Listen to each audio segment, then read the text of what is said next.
বন্ধুরা, তো আজকে ডিউটি চলে এসেছি। ডিউটি আসলাম, তোমাদেরকে একটা ক্রেন দেখাচ্ছি। শায়দ হয়তো 32 টনের। তোমরা তো বাড়িতে অনেকজন থাকো, বাইরে আসতে পারবে না, তো তোমাদেরকে একটা ক্রেন দেখাচ্ছি। দেখো, দেখতে খুবই সুন্দর লাগছে। এই ক্রেনটা দেখো।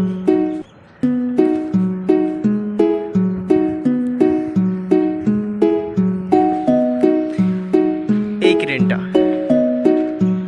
32 টন উর্মিলার আছে, আমাদের LNT জিওতে আছে।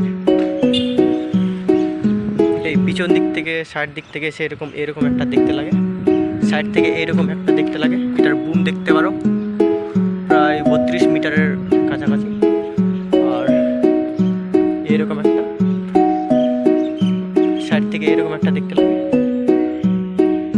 সামনে থেকে এরকম একটা। এটা আমাদের সাইড, এখন অপারেটর যাচ্ছে উপরে। এটা আমাদের সাইড, এটা পিছনের সাইড, এটা এই সাইড থেকে। তো দেখা হচ্ছে